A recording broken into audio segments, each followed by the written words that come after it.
And I want to encourage people, particularly in their 20s. My argument is today you could show up broke, destitute, and confused at 30, just having totally failed, and probably still start some kind of career. So if you don't have this big monthly nut to maintain, and it is early days in your career, to give it a go for 6 months or a year is entirely doable. So I want to introduce you guys to Jeff Venn today. He's an amazing guy. He's got an incredible company. I got to meet with his team last week, and they are very, very talented, and I can see exactly why he's had the success that he's had. And today we're going to get to know him a little bit better. And then there's this issue where people are always like, oh, it's your job's so insecure. It must be so hard being an entrepreneur. It does take a lot of discipline and grind at times, and, keeping hope alive perhaps when there is none. But at the same time, I don't have one boss. So I have brothers-in-laws and stuff like that, and they do like regional sales, and they have these high-flying jobs, but companies will gobble up companies, and sure, you may get a severance, but when you have a job, you have a job.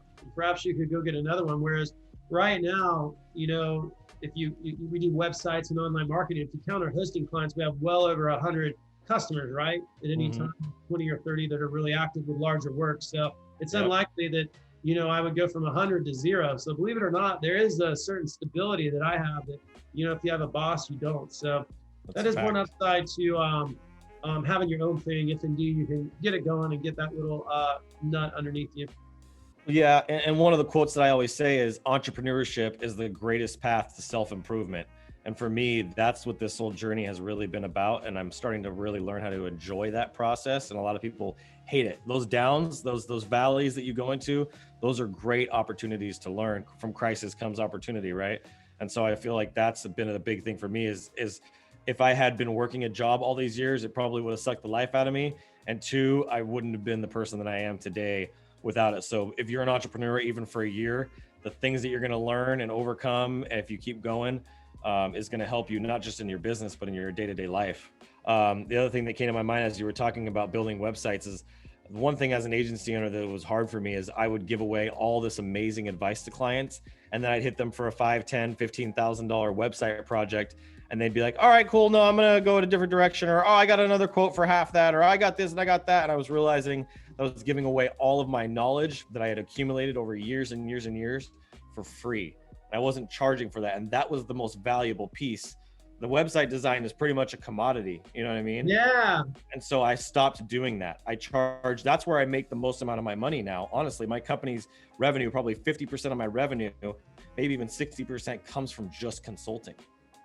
So that's funny, Adrian, you said that, because as you know, our teams have been in touch, and we kind of do some of the same things, but certain strengths better than others. And Stephanie, our creative director, was raving about your strategy and discovery process. And she's like, I'm going to give it to these guys. And I'm like, what do you mean? Like, that's the whole kickoff part. She's like, no, they do it really well and they charge for it. So it's funny hearing you say that. Something that ended up maybe costing you some jobs, or like building a lot of rapport with clients, but not returning anything. You've now turn into something that brings your business a lot of profit and value. That's a fact. They were taking all of that stuff and then they were giving me nothing in return for it. How do you do that now? Let's say you're running into a customer, and 10 years ago you did it this way, and now you do it this way. So they come in, like, I don't know, what kind of company do you want to take? Like let's just use an example, a roofing company, because I work with a lot of roofing companies. So roofing company comes in. What would you do then versus what you do now? So what I used to do is I would sit down with the roofing guys and they would tell me about their business, and I had my own process that I would walk them through, that I developed my own frameworks, and I walk into the process and get an understanding like, look, I see an opportunity here. My strategy is to enhance what's already working, not just fill the holes. Once we get a return on investment first, then I'll go back and fill some of those holes. But right now you have something special that's been working and we want to enhance that. So we're going to enhance that first. We'll build you a landing page rather than a whole new website. You came to me because you want a new website, but that's going to take months and it's going to take you a really long time to see an ROI. So let's go build you a landing page, run some ads to it. This landing page has been working really great, or this website you have right now has been working really great. Let's just kind of add that element to the landing page and we'll get you some business coming in, and then we'll go back and fix the website as you're generating revenue. I'm like, okay, cool. I'm like, do you guys have a marketing plan? No. So I kind of run them through my marketing plan, give them all this advice, and they'd be like, all right, cool. Well, I'm going to give you a proposal for doing your landing page, doing your ad campaign, and then we'll talk next week. And I'm like, cool. So they'd walk out of my office, and then the excitement would drop. Right? The ether would drop, And then 3 or 4 days later, or even a day later, they'd get the proposal from me for $5,000, $10,000, $15,000 to build out this campaign. And they'd get sticker shock. And then they'd either ghost me, or I would hear back from like 1 out of 10 people would actually close, and sometimes less than that. I'm like, man, there's got to be a different way. And so what I did is I would come to these companies, and now I do a discovery call. And I say, hey, look, what is your vision? What are the roadblocks? And what's your 12-month goal? That's exactly what I asked them. And based on those answers, it gives me a really good assessment of where they're at as a company. And I'll typically ask them a couple little in-between questions like, hey, what's your marketing budget right now? Oh, I don't have a marketing budget. Boom, big red flag, like huge red flag, right? And I go, well, what are you guys generating in revenue right now? Only like $300,000. I'm going, oh man, they're probably not gonna be able to afford very much. So those things will help me identify if they're a good fit for me. And at the end of that 15 minutes, I say, look, it sounds like you're a good fit or sounds like you're not a good fit. This is what I would like to do. You don't have a marketing budget. You don't have a marketing plan. So what I would like to do is actually build that for you. I have a consulting package where I'll sit down with you for an hour. It's going to be $750. Are you sitting down? It's going to be $750 for that consulting session. But we're going to build a roadmap, and you're going to have a plan that you can actually go execute, that you can fulfill on, that's going to be incredibly successful. Without that, we're just going to be throwing stuff at the wall and hoping that it sticks. And I can't put my reputation on something like that. I have to know that it's going to work. And this plan is what's going to help you do that. If at any point in that session, you decide that this is not worth the money for you, all you got to do is say, man, this is not for me. I will refund your $750. We will shake hands and part as friends. And I literally, that's my process. And they usually go, man, let's do it. And then now I've got them looped into the first session for $750. I blow their mind. And then I go, hey, we can do 3 more sessions, because I still think that there's some stuff that you need as a foundation because you really don't understand this stuff. I want to build your foundation. And then when you're ready and you understand and have real expectations, because that's the problem in our industry, is clients do not have realistic expectations of what it takes to rank a website, how long it takes, what the ROI should be, how long they need to stick to it. There's just, the expectations are all over the board. So that foundation of those consulting sessions gives them a realistic perspective on what that relationship is going to be like. And so as I start doing these campaigns and things start actually happening exactly as I say, it increases my authority, it increases the trust. And now I have clients that stay with me for 4 or 5 years and even longer. Here's a question for you. So you got them, you sold them this like discovery call for $750, perhaps a few more. Would you still go back and hit them with that $5,000, $10,000, $15,000 website, or do you have yet a different model? So now when I go back to hit them for that $5,000, $10,000, $15,000 website or campaign, now they actually are like, wow, this is a really good deal. Before, all they saw was 15 grand. But now that they have a foundation, say, look, your average client's worth $2,000 a piece to you. If you go bring in 10 clients a week, this campaign is going to pay for itself in the first week or the first month, right? In 90 days or 60 days, whatever, this is going to pay for itself. So now when they see 15 grand, man, I'm going to invest. I'm not spending 15 grand, because that was the switch. I'm not spending 15 grand. I'm investing 15 grand. And I'm going to turn this $15,000 into $150,000 or $50,000 or whatever. Now that makes sense. Now they understand, okay, I'm not paying this dude anything really, because he's going to turn my 15K into 50. That's really what marketers do at the end of the day, is they take people's investment and they replicate it and turn $1 into $3 or $4 or $5. So most people don't understand that about marketing. And that's the foundation that I lay for them. Wow. And so you went through that mindset shift over paying, right? So you were only having 1 out of 10 close, and then boom, you tested out this new thing. And how long did that process take? Was that like a multi-month process? Or about a year. It's probably about a year process transitioning into that. Yeah, just going back and building the frameworks, refining my frameworks, doing some coaching. And I hired coaches and consultants, and they gave me some of their secret sauces and their strategies. And I kept investing into myself during that time. And then I really started at, I think it was 2000 for, it was like $500 for a session. I was like, man, this is not enough. I'm offering way too much value. So then I bumped it up to $750, and now I'm $750 a session. And now I just added another package, which is going to be over $1,000 an hour for the type of stuff I'm doing, because I'm bringing in outside experts like you and Steve Werner and Cody and a bunch of different people that have expertise in like sales and marketing and some other areas that I'm not specialized in. To get coaches or mentors or join mastermind groups, A, you have to pay, and then B, a lot of times if you're stuck in the trenches and you're kind of doing a lot of doing the work and trying to work on the business, it's hard to get the time. But I highly regret not having shelled out some form of money, because any money towards coaching or mentoring the first time you do it, it definitely costs because it's money you didn't have to spend. It's time that you don't have to spend. But I don't know about you. That's been one of the most invaluable parts. And, I've stuck with it. I'd say the last 7 years, the 15, I've really invested in more like one-to-one coaching and mentoring or smaller groups, because how else can I change if I'm looking in my own funny house and seeing all those mirrors, right? That's right. You don't have objectivity. That's the biggest thing that I needed, that we all need as agency owners, as creatives, as entrepreneurs. We need objectivity. That is one of the most valuable things to get, is somebody else to look at our situation and see things so clearly. It's always so easy for us to look at our clients that we have and go, oh, well, I see the opportunity right there. There it is, that they couldn't see. And then when you bring it up, they're like, oh my God, that's so simple.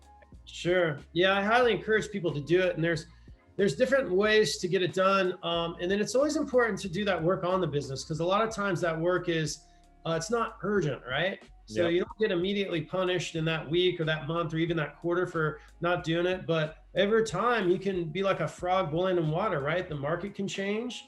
Or you're missing out on services and products you could offer. For example, you could have gone on giving away discovery sessions for free and closing 1 out of 10 clients versus, getting those choice people out of the gate and closing a lot more. So you don't have like an internal team of like people that do prospecting, and then, the people that are doing the closing, and like you have, is that kind of just like? So I don't do the sales. We have one person that's primarily responsible for sales, but as soon as the sale gets hot, we'll bring in the web design team lead or the online marketing lead to start establishing that relationship.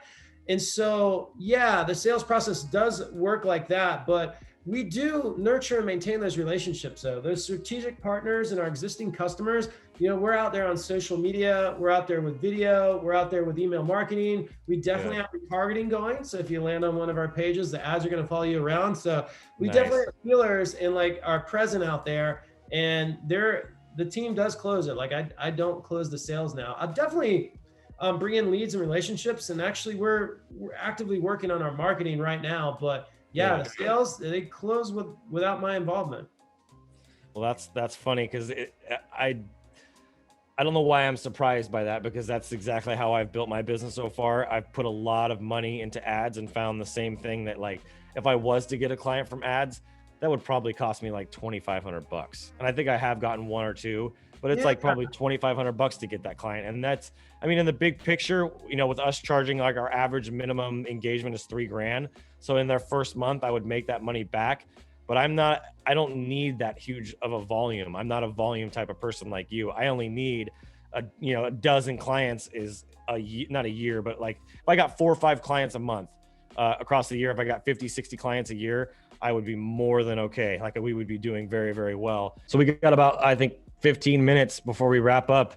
What other things can we touch on and kind of impart to some of the people that are watching this in terms of agencies? What about because I look at businesses, and through all the trainings I've done, you got your finance, your operations, your fulfillment, your sales, and your marketing. We've talked a lot about sales and marketing. I'd love to touch on maybe some of the other kind of operational stuff to scale that side, because I feel like because you're the detail-oriented guy, you're the perfect person to kind of pick your brain. What are some of those operational procedures that agencies should be putting into place, between their CRM, their project management system? Like, what are some of the things that you did that really streamlined your fulfillment and operations side of your business? This is probably the biggest one. And, we've been at this for 16 years now, and this has really gotten stronger only in the last 4 years, but it's difficult to collect money. And I don't mean because people won't actually write a check, but the whole process of that. And so a lot of times as entrepreneurs, if you're kind of moonlighting right now, or you're thinking of starting your own thing, or you're just into it, so you're wearing a lot of hats and doing the work. If you're like me, at one point I did everything, every sale down to every last invoice. So I'll just give you an example. Say I needed in the beginning 2 or 3 websites, new website builds a month to survive. I was so grateful to get those, that just the fact that the project was starting was great. And I almost felt guilty until I got a certain amount of work done to bill. Now, I wasn't stupid. I probably always get some little deposit, but let's just say a project cost, we'll just pick round numbers, $1,000, right? Just for easy math. I had no problem getting like 20% down, but then I wasn't clear on the milestone payments. A lot of times clients would lose interest or drag their feet, which would kill my cash flow. A lot of times I would let the scope creep, right? So I was just, oh my God, scope creep. Yeah, I would get the $200. I was still owed 800. We'd get about, say halfway through the project. I didn't have clear billing milestones. So it wasn't clear if we're out of design or if they even approved the design, and we were running forward, and it felt great until it didn't. And I find that time kills like all deals, right? So if the project got way far along, I'd only billed 20%, there was still 80% left to bill. I thought it was done in my head. They didn't. They get into this real like emotional thing. And I don't mean emotional like my feelings were getting hurt, but like, they're like, oh, no, we need to go back here. Or, oh, I thought I was getting this. And we were so far gone from the original discussion that I really didn't have a leg to stand on. So we've changed it. So I would suggest for anyone going out, even a simple document and collecting more upfront, right? So now we actually get 50% upfront. And as soon as they get, the design approved for a website, we get 25%. So if any time they monkey around or go off on their end, we've had 50 or 75% of the money. We don't care as much. And then 2, just getting some simple sign-offs. I'll give you an example. Let's just say we're doing a social media thing, right? And let's just say you promise 5 publishings a month. When they come in and ask for the 6th the first time, don't just give it to them.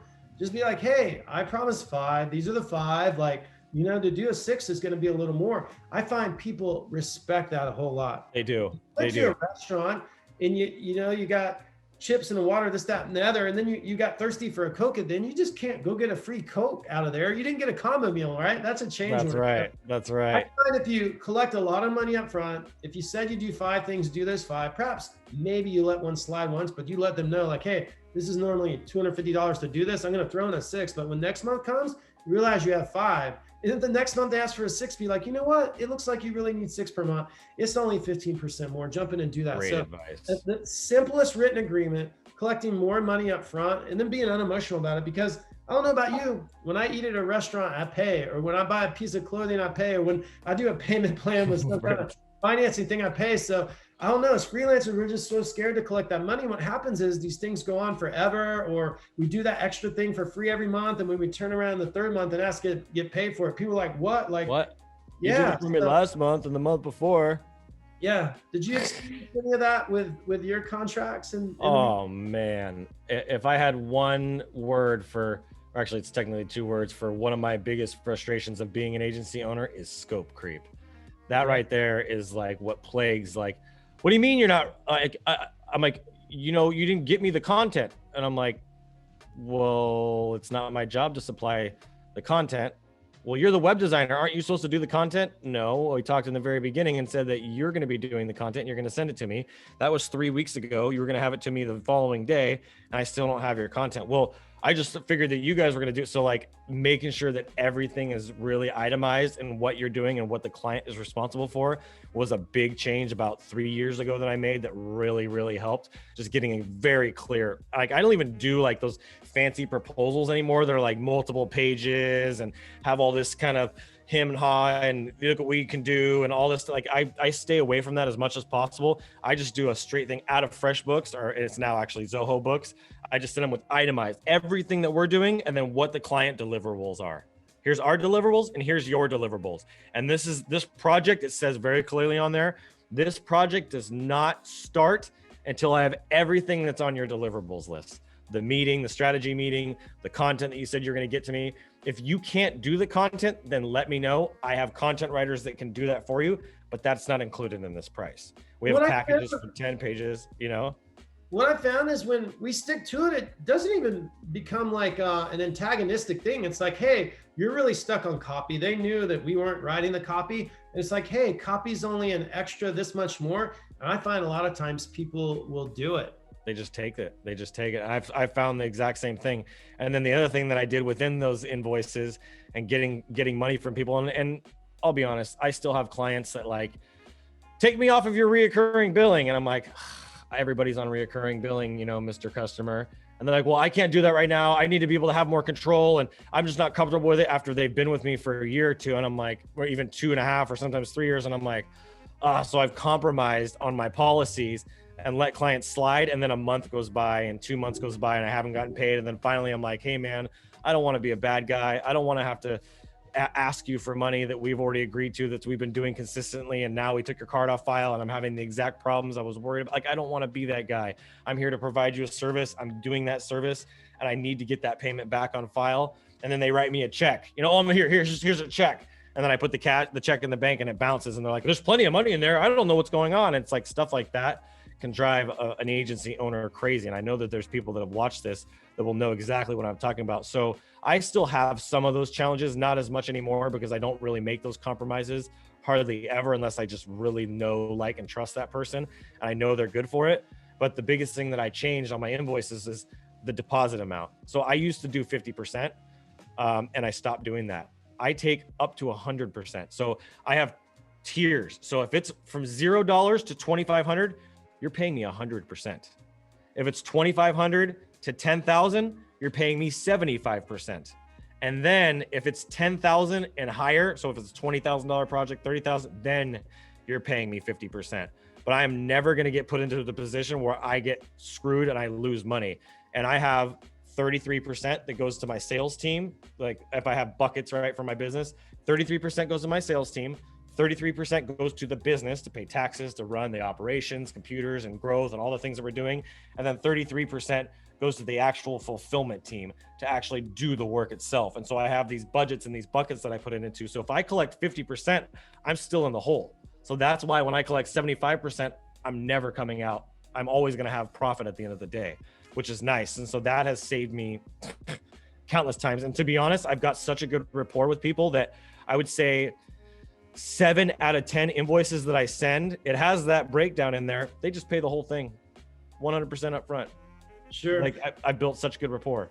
For a new agency owner, what I would tell you is get those processes, like the things that you're doing now that are in your head, get them out of your head now get a 3-ring binder, write it out in Google Docs. Step 1, onboard the client.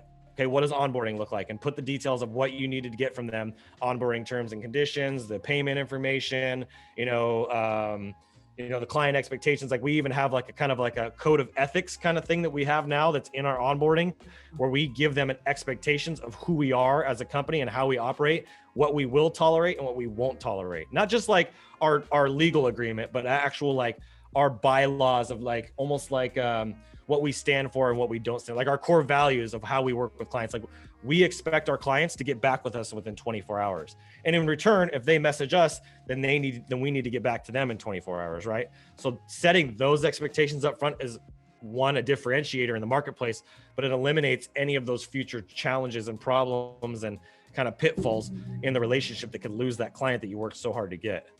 Sure. Yeah. There's a theme here. It's, in the beginning, you're so excited to like close a deal or like do some work and show some value before you ask for money. But ultimately, everybody gets punished, right? Like, you end up taking on clients you shouldn't, or clients who aren't serious. You end up feeling like bitter about the work and stuff like that. So yeah, I hope people take action and start getting some things on paper, start billing ahead of time for hours, and start turning some people away, right? Because energy gets taken up. And I find that, we're the ones who disrespect ourselves ultimately. Like, I was the one who did piece of work number 6 when I promised 5. I was the one who wanted to work a lot before I billed. Then they went on vacation. I didn't bill them then because I didn't want to bother them, right? So, ultimately, as we respect ourselves more and get a little more straight up, like, we kind of clear that air and have the right to eliminate that noise out of our life. And I don't know about you, but it encourages me to get better, because there's always 10 or 20% of the business that's just not working. That product or service is not selling well. That set of clients I keep getting is not good. So I find it's like this continuous wheel of improvement. Well, awesome. You have any other questions before we wrap up? I think we unpacked quite a few gold nuggets here. It was fun to talk agency owner to agency owner, and hopefully some people that are on the fence and thinking about going out or in early days are encouraged to go after it, because it's quite the journey, right? I wouldn't have it any other way. Me neither. That sounds like we're on the same page there. Well, thank you so much, Jeff. This has been awesome. We shared a ridiculous amount of value. People that watch this episode, the few people that do see it I know it's going to change lives. So I'm really grateful that you were able to share that and share your life and your passion and what you've done. And man, I look forward to working with you more. Back at you, Adrian. Awesome. Well, thank you guys so much for being on this episode. Make sure you hit that like and subscribe button. And in fact, if anybody wants to get a hold of you, Jeff, how do they reach you? Yeah, they can go to jeffvenn.com. That's Jeff and Venn, V as in victory, ENN.com. And that links to the mentoring I do for millennial and Gen Z entrepreneurs and our agency, Create Web Studios. Awesome. He's a mentor like me. So if you need a mentor, he's super sharp. And I would definitely encourage you guys to reach out to him. So thank you guys so much for watching. I'm Adrian Boysel. This has been the Project Grow Show. And as always, keep looking up.